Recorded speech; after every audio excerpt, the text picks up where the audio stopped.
So yeah, you're in Branson for all this time, and somehow you meet Bill Medley. You've been talking about Bill quite often, and he's had a huge impact on your life and your career. Yeah, Obviously, yeah, not just from a musical standpoint, but from a life standpoint. Learning from somebody who's had such an iconic history in the history of music. First of all, tell us how you met Bill Medley. well, Bill came in right right before Branson really started taking a nosedive. He was he was probably one of the last big names to come in, but he came in. Remember we had the big economy crash in '08, Yeah, which took its toll on Branson and entertainment in general. But but Bill came in about 2006, and he was Bobby had passed away in '03, so he was just Bill Medley of the Righteous Brothers, and he came in with Paul Revere and the Raiders. And they were performing the evening shows. Dick Clark built a big, huge theater complex, and it's still there. Although it's not Dick Clark, it was Dick Clark's American Bandstand Theater, and now it's the Pepsi. Pepsi owns it, so it's Pepsi Theater. And the show I worked at, Legends in Concert, where I did the Blues Brothers, their show is there now. But when Bill was there, he was doing the shows at night, and he gradually started. Dick Clark and a guy named Glenn Patch, who helped build the and it's a beautiful facility. They had everything was 1957. They had the 57 car museum downstairs. They had the 57 cafe upstairs. They had a 57 Club 57, which was the nightclub, and they had the big theater, which seats about 2,000. okay. And Bill started booking acts in there, so he started bringing in Martha and the Vandellas and Mary Wilson from the Supremes and Bobby Rydell and all these. And so Bill was not only performing there, but he was booking there, and he built a house there. He was building his life there. And in '08, the economy crashed, and Branson took a hit. And then right after that, it seems like people either started leaving Branson or passed away. Andy Williams, when he passed away, that he was Mr. Branson. That was a huge hit. Tony Orlando moved out. Then we lost Mel Tillis, and we lost, we started losing all the greats. And Bill ended up kind of being the last big name standing there. And he was there, and he would come out on Saturday night occasionally to hear my band, the Horn Dogs, because we were the Saturday night we played in a club called it was called Ain't Misbehaving, then it changed to Shake It Up. But it's we had four horns, and it was a big band, and like I said, we were doing all the Sly and the Family Stones, Earth, Wind and Fire, Chicago, and all these great blues, R&B. And Bill and his son Darren would come in, and I've actually got a MP3 that we recorded off the board in 2007 of Bill. I introduced him in the audience, and he hopped up on stage and sang one with us, which is foreshadowing big time. Yeah, right. But and Darren, his son, who's a great singer, ended up being the lead singer for Paul Revere and the Raiders. So I got to know Bill because he would come out and hear the band. We'd sit in with us. He would come to my shows. And we just got to be friends, Like, I wouldn't say we were buddies, but, he'd see me. We'd hug each other, And fast forward to about 2013, I decided I'd been at Legends long enough. I was sick of flipping around and doing the Blues Brothers crap. And I mentioned earlier, my buddy opened up a small little theater called the Tribute Theater. And he was doing the Eagles at the time. And he had been doing the Eagles there for a couple years. And he had just started doing the Journey Tribute. And the guy that was doing that was leaving.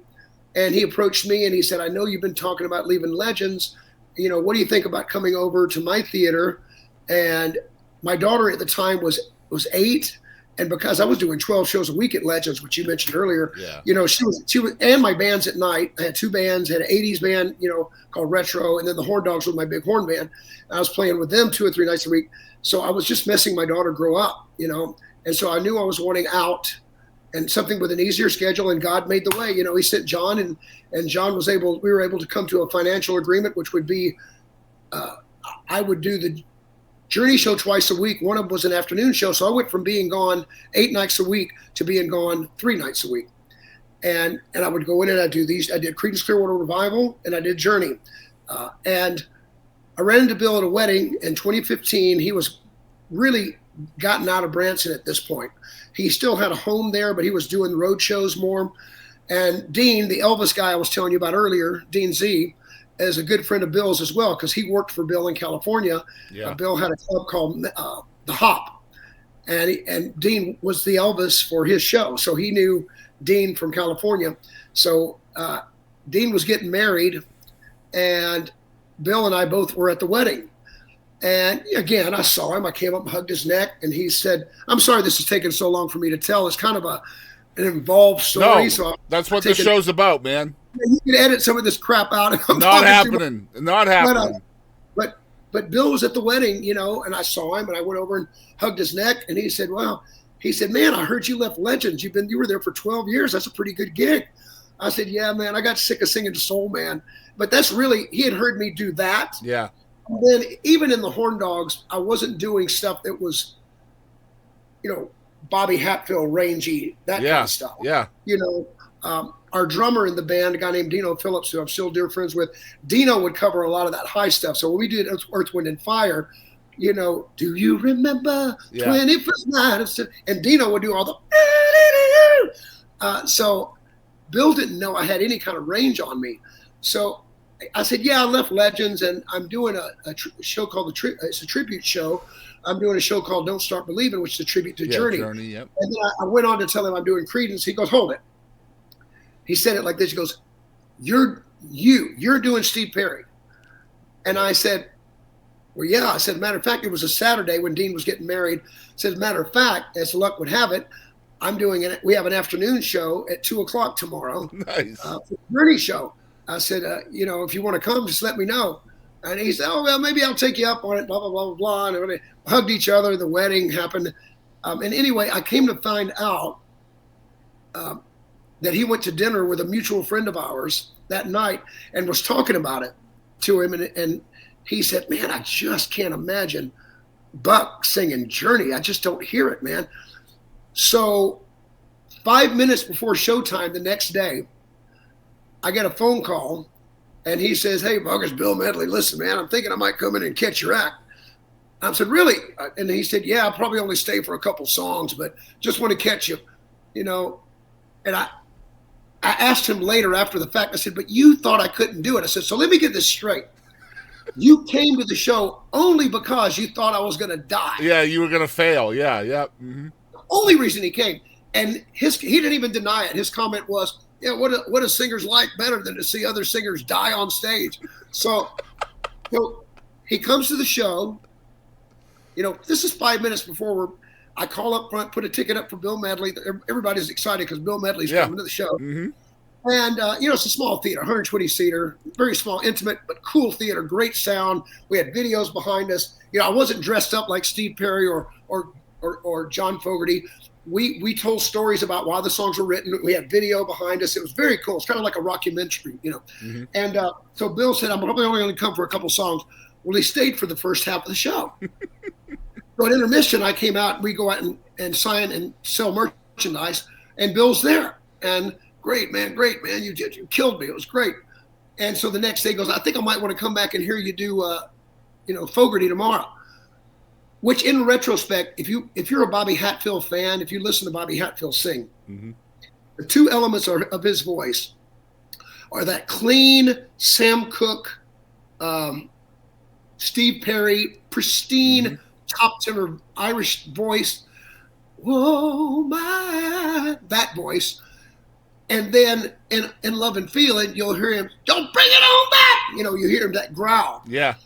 Well, I felt like the elements of John Fogerty's voice and the elements of Steve Perry's voice, I could not have picked two better vocalists to perform in front of Bill Medley. Yeah, Bill's doing his homework on you. He has plans. Yeah. So he comes to see the next night. He comes back and sees the whole first half of the Creedence Clearwater Revival show. And I'm singing, "When I was just a little boy," and I'm doing my Fogerty thing. Yeah. And the night before, he had just heard me doing, "So now I come to you," and so he's going. So the next day, he calls me and invites me to go to Fuddruckers to have lunch with him. So I called my wife, and I told Bill this just later, and he got a kick out of it. I called my wife, and I said, "Bill Medley just called me and asked me to go to Fuddruckers and have lunch with him." Hand to God, I said this. I said, "I wonder if he's thinking about getting the Righteous Brothers, reforming the Righteous Brothers." And my wife, who, you got to have a woman that keeps you humble. She said, he probably needs a good yard boy. And so it's Medley loved. And so I went to lunch with him, and he said, listen, man, I've been getting a lot of pressure. I'm 75 years old.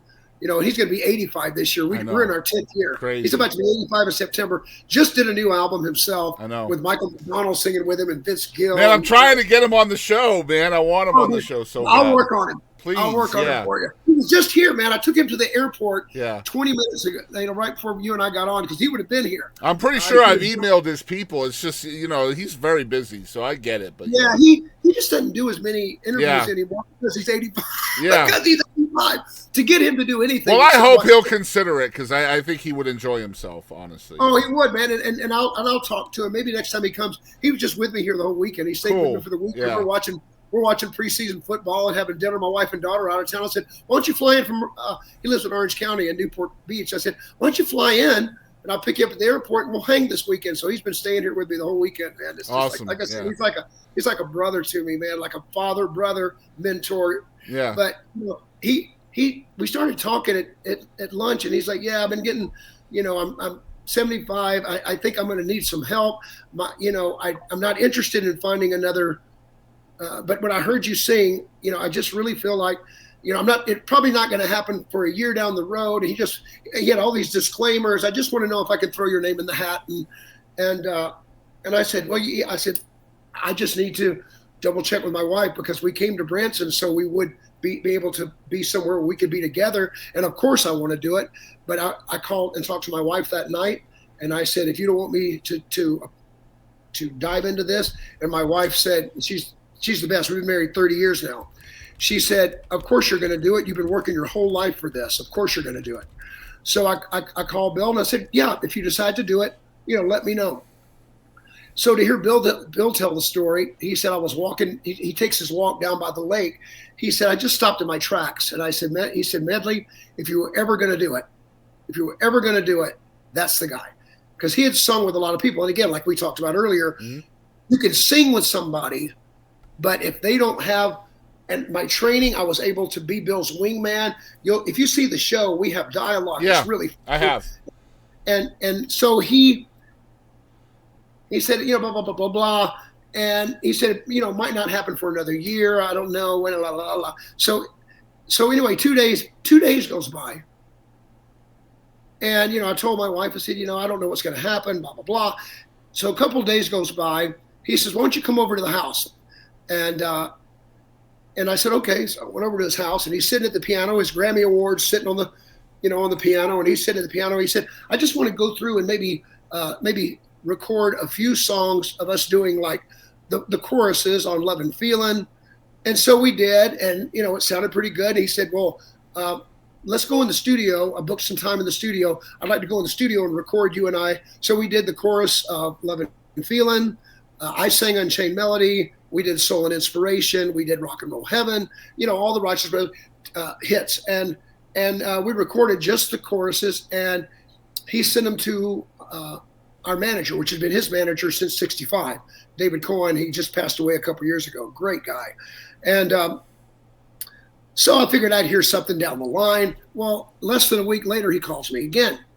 And he says, listen, why don't we meet over at Level 2 Steakhouse? I'll take you to dinner.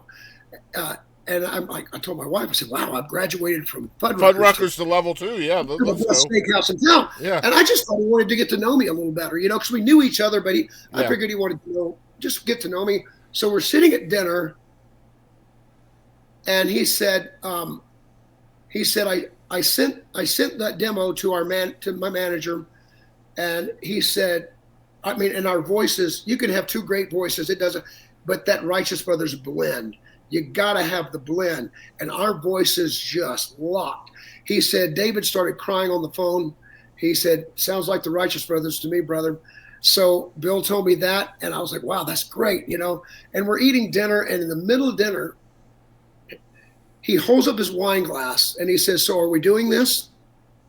And I went, I was trying to process it. I'm like, so you mean like now? And he's like, yeah, you finish your contract out.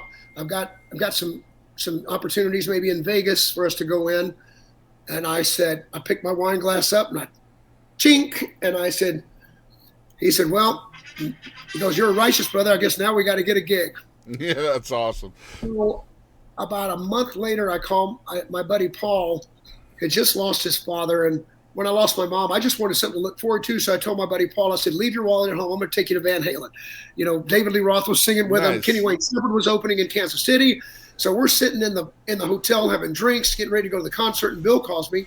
He said, I've got good news. I hope you think it's good news. He goes, we've been offered 3 months at Harrah's in Las Vegas on the Strip beginning in March of next year. And this is about, this is towards the end of the year. Anyway, he said, but, you're going to have to leave Branson. And I can only guarantee you 3 months. I don't know what's going to happen after that.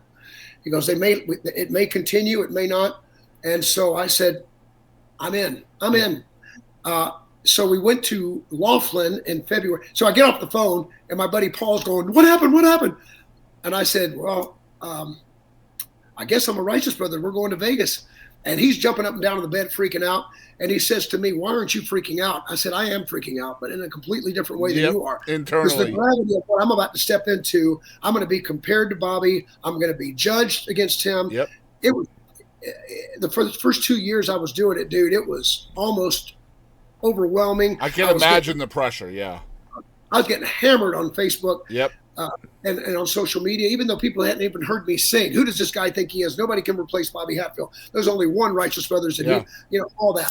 And Bill said, you just can't look at that. So we were given the 3 months. We went into Laughlin to put the show up, and we're sitting at breakfast. This was February 26th. We had 5 shows in Laughlin at Don Laughlin's Riverside Casino, 700-seater. And we're at breakfast, and we rehearsed with the band one time. We ran the show one time. Bill is still writing some dialogue for me on a napkin at breakfast the morning of the first show. And the reason we decided to do it, I don't want to put Laughlin down because we're going to play a gig there in December. But Bill decided to put the show up in Laughlin before we went to Vegas. So we did the 5 shows in Laughlin and went right into Vegas. He said, because you can go to Laughlin and die and nobody will know. Yep. So he calls our music director from the table and just says, I want to see how we're doing tonight. This is 700-seater. So he calls Tim. He's, yeah, go, great, cool. Hangs up the phone. And he said, well, we're sold out. And I said, oh, wow. My heart's going. He goes, we're sold out. He goes, no. We're sold out all 5 nights. Wow. And he said, I needed 2 questions answered about you. Well, first of all, I need to know if people are going to care that the Righteous Brothers are back together. And that answered that. And he said, I need to know if they're going to accept anybody in Bobby Hatfield's role. So about 5 songs into the show, he picked a song for me. He said, I want you to do a song that's not a Hatfield song, that's not a Righteous Brothers song, a great song from this era that you can go out and sing, and the audience won't be comparing you to Bobby. And he picked Crying by Roy Orbison. Damn. Which I stayed away from Orbison my whole career. I don't do Orbison. I don't blame you. Because Orbison is, Elvis called him the voice for a reason. He's a different level, yeah. So when he said, I want you to do Crying, I was like, and he saw the panic. Yeah, it's not just Orbison, but it's the quintessential Orbison song. Yeah. Yes. Yeah. And he did this great arrangement. It's almost like he and it builds at the end so I can go into my power voice. I don't sing it in falsetto like Roy does, except at the beginning. And there's clips of me doing it from the show, but I've been doing that song for 10 years. It's become a signature song for me. And so the very first time I did it, Bill walks off stage and here's Bucky singing Crying for Roy Orbison. And I closed my eyes the whole time, Chris. I don't think I opened my eyes. And I finished the song and I opened my eyes and all 700 people were standing. And Bill walked out and he said, well, that answers that. Yep. And so it started slow, but we started booking road shows. And last year we did 30 shows in Vegas and 60 shows on the road all over the country. We've been over to Italy. We've been to Greece. It's turned into something truly amazing. And so now Bill's kind of approaching pre-retirement, and I worked on solo album, which you know about, which I just finished. So yeah, which we're definitely gonna chat about. Again, I'm sorry for the long. No, you're good. I just have really one question though. Looking back, right? So you talked about all this pressure of being compared to Bobby Hatfield. So the question is, do you think it was easier to be a Righteous Brother or a lawn boy in Vegas? I don't know. That's a toughie, dude. That's kind of a toss-up. That's kind of a toss-up. Yeah. Dude, that's a great question. But yeah, it was just insane. You know, you could not. That's why with the people that don't say they don't believe in God, I'm like, there's no way that's orchestrated by chance.